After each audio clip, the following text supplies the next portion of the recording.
ವರ್ಷಕ್ಕೆ 365 ದಿನ, 365 ದಿನವೇ ಇರೋದು ವರ್ಷಕ್ಕೆ. ಎಷ್ಟು ಹೇಳಿ? 365. ಇದು ಯಾಕೆ ನಿಮಗೆಲ್ಲ ಹೇಳ್ತಾ ಇರೋದು? ಕಾಂಗ್ರೆಸ್ನಲ್ಲಿ ಒಬ್ರು ಇದ್ದಾರೆ ಸಚಿವರು, ಅವ್ರಿಗೆ ವರ್ಷಕ್ಕೆ ಎಷ್ಟು ದಿವಸ ಇದೆ ಅಂತ ಗೊತ್ತಿಲ್ಲ ಪಾಪ. ಗೃಹಲಕ್ಷ್ಮಿ ಯೋಜನೆ, ಆ ಅಕ್ಕ ಗೃಹಲಕ್ಷ್ಮಿ ಯೋಜನೆ ಕೊಡ್ತದಂತೆ. ಇಲ್ಲಿ ವಸತಿ ಯೋಜನೆ ಅಡಿ ಭ್ರಷ್ಟಾಚಾರದಿಂದ ಎಲ್ಲ ವಾಪಸ್ ಬಡ್ಡಿ ಸಮೇತ ತಗತಾರಂತೆ ಕಾಂಗ್ರೆಸ್ನವರು.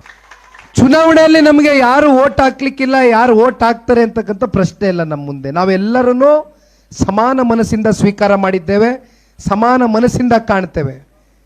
ಎಲ್ಲರನ್ನೂ ತಬ್ಬಿ ಅಪ್ತಕ್ಕಂಥ ಒಂದು ಗುಣ ಜನತಾದಳ ಪಕ್ಷದಲ್ಲಿದೆ.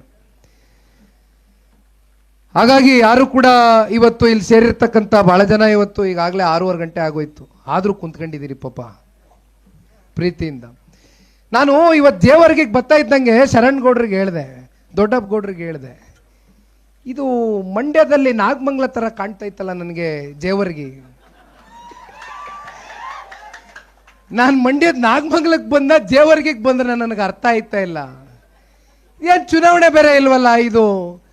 ಈ ಮಟ್ಟಕ್ಕೆ ಜನಸಾಗರ, ಈ ಮಟ್ಟಕ್ಕೆ ದೊಡ್ಡಪ್ಪಗೌಡ್ರನ್ನ ಇವತ್ತೇ ಗೆಲ್ಲಿಸ್ತೀವಿ ಅಂತಕ್ಕಂಥ ಶಪಥವನ್ನ ಇವತ್ತು ನೀವೇನು ತಯಾರಾಗಿ ಹೊರಟಿದ್ದೀರಿ. ದಯಮಾಡಿ ನಮ್ಮ ಮುಂದೆ ಇರ್ತಕ್ಕಂಥದ್ದು ಇನ್ನು 3 ವರ್ಷ ಅಣ್ಣ. ವರ್ಷಕ್ಕೆ 365 ದಿನ, 365 ದಿನವೇ ಇರೋದು ವರ್ಷಕ್ಕೆ. ಎಷ್ಟು ಹೇಳಿ? 365. ಇದು ಯಾಕೆ ನಿಮಗೆಲ್ಲ ಹೇಳ್ತಾ ಇರೋದು? ಕಾಂಗ್ರೆಸ್ನಲ್ಲಿ ಒಬ್ರು ಇದ್ದಾರೆ ಸಚಿವರು, ಅವ್ರಿಗೆ ವರ್ಷಕ್ಕೆ ಎಷ್ಟು ದಿವಸ ಇದೆ ಅಂತ ಗೊತ್ತಿಲ್ಲ ಪಾಪ. ಗೃಹಲಕ್ಷ್ಮಿ ಯೋಜನೆ, ಆ ಅಕ್ಕ ಗೃಹಲಕ್ಷ್ಮಿ ಯೋಜನೆ ಕೊಡ್ತದಂತೆ. ಇಲ್ಲಿ ವಸತಿ ಯೋಜನೆ ಅಡಿ ಭ್ರಷ್ಟಾಚಾರದಿಂದ ಎಲ್ಲ ವಾಪಸ್ ಬಡ್ಡಿ ಸಮೇತ ತಗತಾರಂತೆ ಕಾಂಗ್ರೆಸ್ನವರು. ನೋಡಿ ವಿಪರ್ಯಾಸ.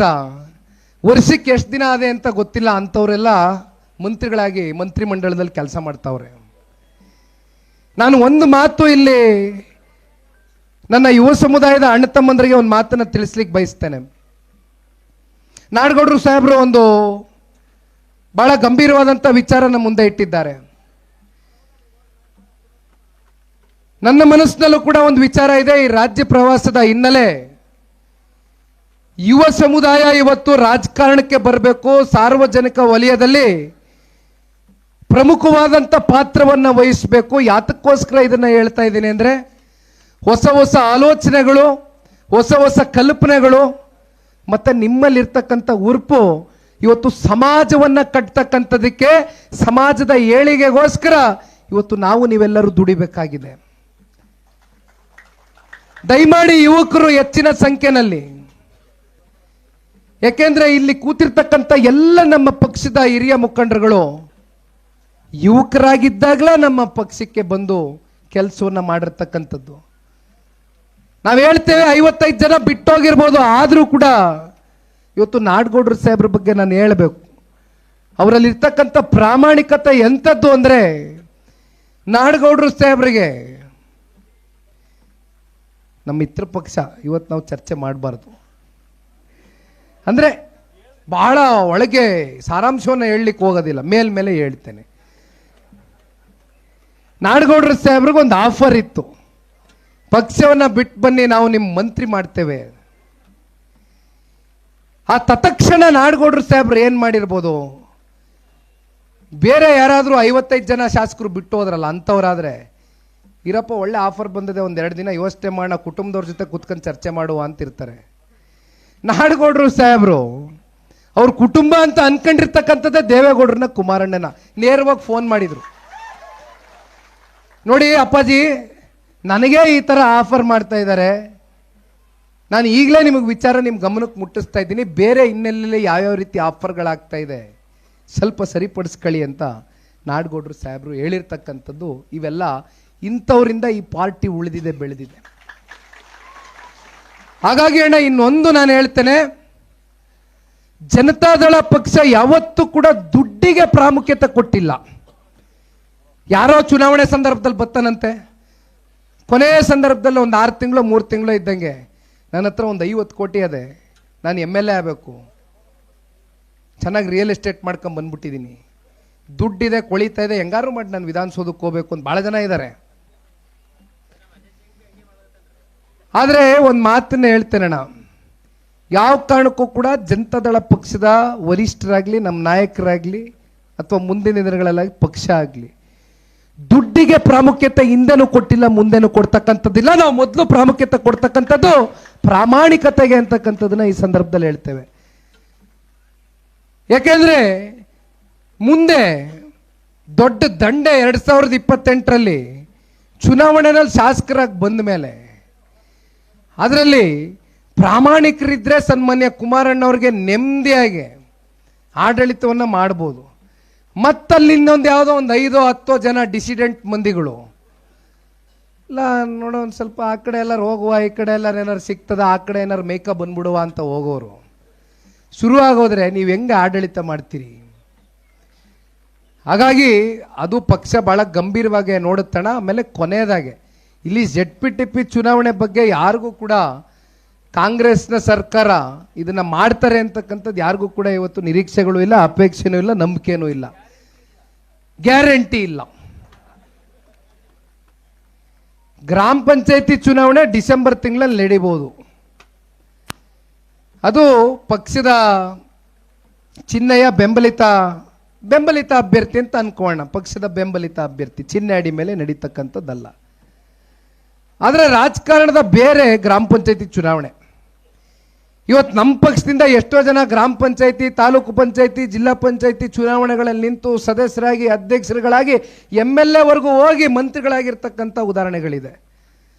ಹಾಗಾಗಿ ಸ್ಥಳೀಯ ಚುನಾವಣೆಗಳು ಕಾರ್ಯಕರ್ತರ ಚುನಾವಣೆ. ಕಾರ್ಯಕರ್ತರ ಚುನಾವಣೆ ಅಂದರೆ ಪಕ್ಷದ ಚುನಾವಣೆ, ನಮ್ಮ ಚುನಾವಣೆ. ಇವತ್ತು ಮುಂದಿನ ವಿಧಾನಸಭಾ ಚುನಾವಣೆ ಇರಲಿ, ದೊಡ್ಡಪ್ಪಗೌಡರು ಇತ್ತೀಚೆಗೆ ನಾನು ರೆಗ್ಯುಲರ್ ಆಗಿ ಅವ್ರ ಜೊತೆ ಸಂಪರ್ಕದಲ್ಲಿ ಇರ್ತೇನೆ.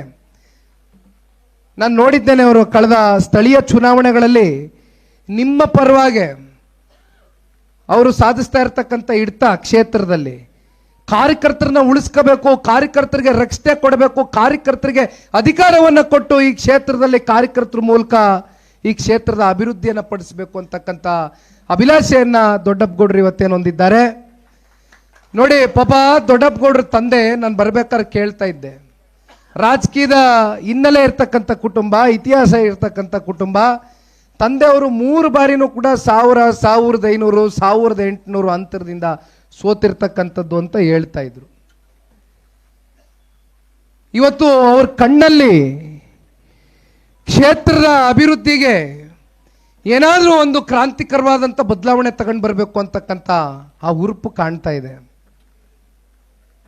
ಇಂಥವರು ಶಾಸಕರಾಗಿ 2028ರಲ್ಲಿ ಯಾವ ರೀತಿ ರಾಜಾ ವೆಂಕಟಪ್ಪ ನಾಯಕರವ್ರು ಹೇಳ್ತಾ ಇದ್ರು, 2018ರಲ್ಲಿ ಒಂದು ಟ್ರೆಂಡ್ ಆಗಿತ್ತು, ರಾಜ್ಯಕ್ಕೆ ಕುಮಾರಣ್ಣ, ಆಯಾ ತಾಲೂಕಿಗೆ ಆಯಾ ಅಭ್ಯರ್ಥಿಗಳು ಅಂತ. ಆ ರೀತಿ ಮತ್ತೆ ಈ ರಾಜ್ಯದಲ್ಲಿ ಶರಣ್ಗೌಡರು, ನಾವು ಗಾಡಿಲಿ ಬರ್ಬೇಕಾದ್ರೆ ಶರಣ್ಗೌಡರು ಒಂದು ಮಾತು ಹೇಳ್ತಾ ಇದ್ರು, ಬ್ರದರ್ ಆಲ್ರೆಡಿ ಶುರು ಆಗೋಗದೆ ಹಳ್ಳಹಳ್ಳಿಗಳಲ್ಲಿ. ಇಲ್ಲಪ್ಪ, ಕುಮಾರಣ್ಣನ ಆಡಳಿತ, ಕುಮಾರಣ್ಣನ ಕಾರ್ಯವೈಖರಿ, ಅವ್ರ ಕಾರ್ಯಕ್ರಮಗಳು ಅಂತ ಒಬ್ಬ ನಾಯಕ ಮತ್ತೆ ರಾಜ್ಯದ ಮುಖ್ಯಮಂತ್ರಿ ಆಗಬೇಕು ಅಂತ ಜನತಾದಳ ಪಕ್ಷದ ಕಾರ್ಯಕರ್ತರು ಬಯಸ್ತಾ ಇರ್ತಕ್ಕಂಥದ್ದು ಅಷ್ಟೇ ಅಲ್ಲ, ಇವತ್ತು ರಾಜ್ಯದ ಉದ್ದಗಲಕ್ಕೂ ಚರ್ಚೆ ಆಗ್ತಾ ಇದೆ. ಮಾನವಿಗೆ ಹೋಗಿದ್ದಾಗ ಒಂದು ಸಣ್ಣ ಉದಾಹರಣೆ, ಭಾಗ್ಯಲಕ್ಷ್ಮಿ ಯೋಜನೆ ಬಗ್ಗೆ ತಾವು ಮಾತನಾಡಿದ್ರಿ. ಅಲ್ಲಿ ಒಂದು ಹೆಣ್ಮಗಳು ಬಂದಿತ್ತು, ಒಂದು 20 ವರ್ಷದ ಬಾಲ್ಕಿ, 2005ರಲ್ಲಿ ಆ ಹೆಣ್ಣುಮಗಳು ಜನಿಸಿರ್ತಕ್ಕಂಥದ್ದು. ಆ ಹೆಣ್ಣುಮಗಳು ಒಂದು ಪತ್ರ ಬರೆದಿತ್ತು. ಎಷ್ಟು ಸೊಗಸಾಗಿ ಕುಮಾರಣ್ಣನಿಗೆ ಅದ ಮನದಾಳದ ಮಾತುಗಳನ್ನ ಆಕೆ ಬರೆದಿತ್ತು ಅಂದ್ರೆ, ಮತ್ತೆ ನಮ್ಮ ಕುಮಾರಣ್ಣ ಅವರು ಮುಖ್ಯಮಂತ್ರಿ ಆಗಬೇಕು ಅಂತ. ಹೆಣ್ಣು ಮಕ್ಕಳು, 20 ವರ್ಷದ ಬಾಲ್ಕಿ. ಈ ತರ ಲಕ್ಷಾಂತರ ಮಂದಿ ಇವತ್ತು ರಾಜ್ಯದ ಉದ್ದಗಲಕ್ಕೂ ಇದ್ದಾರೆ. ಆದ್ರೆ ಯಾಕೆ ಕುಮಾರಣ್ಣ ಅವರು ಬಂದಾಗ ಜನ ಸೇರ್ತಾರೆ, ಆದ್ರೆ ಓಟ್ ಆಗಿ ಪರಿವರ್ತನೆ ಆಗ್ತಾ ಇಲ್ಲ, ಸೀಟ್ ಆಗಿ ಪರಿವರ್ತನೆ ಆಗ್ತಾ ಇಲ್ಲ ಅಂತಕ್ಕಂಥದ್ದು ಎಲ್ಲರಲ್ಲೂ ಒಂದು ಯಕ್ಷ ಪ್ರಶ್ನೆ. ಇವತ್ತು ನಿಖಿಲ್ ಕುಮಾರಸ್ವಾಮಿ ಈ ರಾಜ್ಯ ಪ್ರವಾಸವನ್ನು ಮಾಡ್ತಾ ಇರ್ತಕ್ಕಂಥದ್ದು, ನಿಮ್ಮಲ್ಲಿ ಒಂದು ಹೊಸ ಚೈತನ್ಯವನ್ನು ನಾನು ನೋಡಬೇಕಾಗಿದೆ. ನಿಮ್ಮಲ್ಲಿ ಆ ಉತ್ಸಾಹಕತೆ ಕೇವಲ ಒಂದು ದಿನದ ಉತ್ಸಾಹಕತೆಗೆ ಇದನ್ನ ಈ ಕಾರ್ಯಕ್ರಮ ಮಾಡಿದ್ವಿ, ವೇದಿಕೆಯಲ್ಲಿ ಮಾತನಾಡಿದ್ವಿ, ಓದ್ವಿ ಅಂತಕ್ಕಂಥದ್ದು ಆಗಬಾರ್ದು. ದಯವಿಟ್ಟು ಇನ್ನು 3 ವರ್ಷಗಳ ಕಾಲ ಕಷ್ಟ ಬೀಳಿ. 100ಕ್ಕೆ 100 ದೊಡ್ಡಪ್ಪಗೌಡರು ಮುಂದಿನ ದಿನಗಳಲ್ಲಿ ಒಂದು ದೊಡ್ಡ ಸ್ಥಾನಕ್ಕೆ ಹೋಗ್ತಾರೆ. ಯಾಕಂದ್ರೆ ನಾನು ಕಾರ್ಯಕರ್ತ, ನಾನು ಯಾವುದೂ ಆ ಥರ ಹೇಳಲಿಕ್ಕಾಗೋದಿಲ್ಲ. ದೊಡ್ಡವರಿದ್ದಾರೆ, ಕುಮಾರಣ್ಣ ಅವರಿದ್ದಾರೆ, ಗುರುತಿಸ್ತಾರೆ 100ಕ್ಕೆ 100.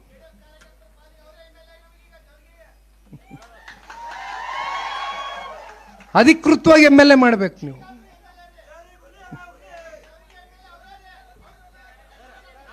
ಕೊನೆಯದಾಗಿ ಅಣ್ಣ ಇಲ್ಲಿ ಬಂದಿರತಕ್ಕಂಥ ವಿಚಾರ ತಿಳಿಸ್ಬಿಡ್ತೇನೆ ನಿಮ್ಗೆ. ಇನ್ನೂ ಹೆಚ್ಚಿಗೆ ಸಮಯ ತೆಗೆದುಕೊಳ್ಳಕ್ಕೆ ಹೋಗೋದಿಲ್ಲ. ಶರಣ್ ಗೌಡ್ರಂತೂ ಒಂದು ಅರ್ಧ ಕಿಲೋ ಬಾದಾಮಿ, ಒಂದು ಅರ್ಧ ಕಿಲೋ ಕ್ಯಾಶ್ಯೂ, ಒಂದು ಅರ್ಧ ಕಿಲೋ ಎಂಥದ್ದು ಡ್ರೈ ಫ್ರೂಟ್ಸ್ ಎಲ್ಲ ತಿಂದು ಒಂದು ಸ್ವಲ್ಪ ಇಲ್ಲಿ ಯಾವುದೋ ಇದು ನಮ್ಮ ಕಾರ್ಯಕರ್ತರ ಮನೆಗೆ ಈ ಟೇಪ್ ಕಟ್ಟಿಂಗ್ ಮಾಡಕ್ಕೆ ಹೋಗಿದ್ವಲ್ಲ ಅಂಗಡಿಗೆ, ಅಲ್ಲೊಂದು ಸ್ವೀಟ್ ಬೇರೆ ತಿನ್ನಿಸ್ಬಿಟ್ರು. ಪೇಡ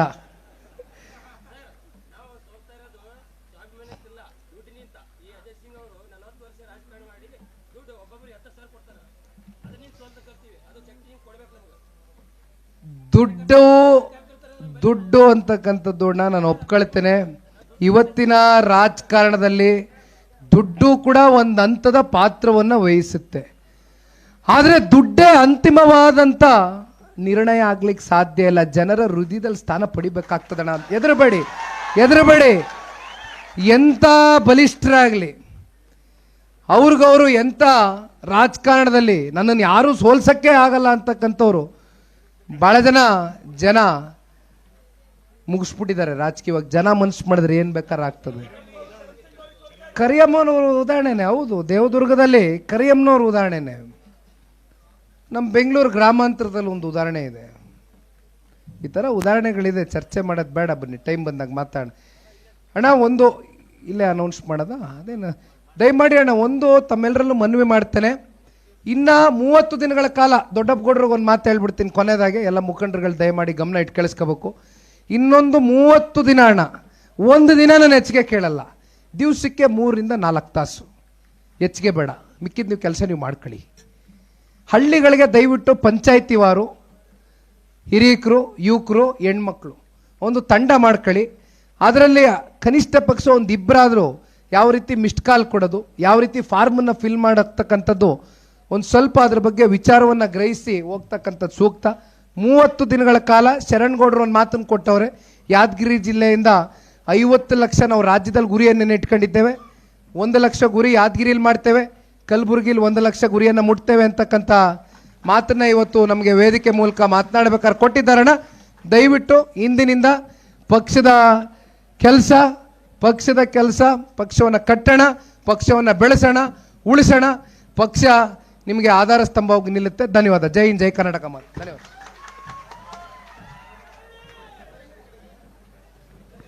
ಕಾರ್ಯಕ್ರಮ ಈಗ ಬಂದಂಥ ಎಲ್ಲ ನಮ್ಮ ಪಕ್ಷದ ಎಲ್ಲ ಮುಖಂಡರು ವೇದಿಕೆ ಇದ್ದಾರೆ. ಅವರಿಗೆ ಪ್ರೀತಿಯಿಂದ ಎಲ್ಲರೂ ಫೋನ್ ಆನ್ ಮಾಡ್ರಿ. ಒಂದು ನಂಬರ್ ಮಿಸ್ ಕಾಲ್ ಆಗಬೇಕು. ದಯವಿಟ್ಟು ಎಲ್ಲರೂ ರೆಡಿ ಆಗಿರ್ರಿ. ನಂಬರ್ ನೆನಪಿದೆ ನಿಮಗೆಲ್ಲ. ಮತ್ತೊಮ್ಮೆ ಹೇಳ್ತಾ ಇದೀವಿ, 9964002028. ಲಾಸ್ಟ್ ನಂಬರ್ ನೆನ್ಪಿಟ್ಕೋರಿ, 9964002028. ಇದು 2028 ನಮ್ಮ JDS ನೆಂಟು, ಸಿಹಿಯಾದ ಕರೆದಂಟು. ನೀವು ಕಾರ್ಯಕರ್ತರು ಪರ್ಮನೆಂಟು, ಮುಂದೆ ನಮ್ಮದೇ ಗೌರ್ಮೆಂಟು. ಇದು ನಮ್ಮ ಕಾರ್ಯಕ್ರಮದ ಧನ್ಯವಾದ ಹೇಳ್ತಾರೆ. ನಮ್ಮ ಪಕ್ಷದ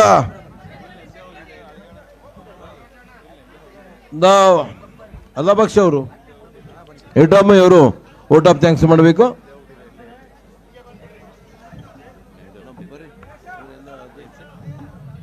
ಕಾರ್ಯಕ್ರಮದಲ್ಲಿ ವಂದನಾರ್ಪಣೆ. ಸರ್,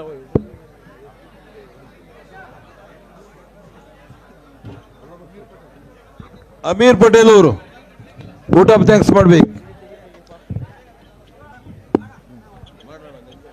ನಮ್ಮ ಹೆಚ್ಚಿನ ವಿಡಿಯೋಗಳಿಗೆ ಪ್ರತಿಧ್ವನಿ ಯೂಟ್ಯೂಬ್ ಚಾನೆಲ್ ಸಬ್ಸ್ಕ್ರೈಬ್ ಮಾಡಿ, ಬೆಲ್ ಐಕಾನ್ ಕ್ಲಿಕ್ ಮಾಡಿ.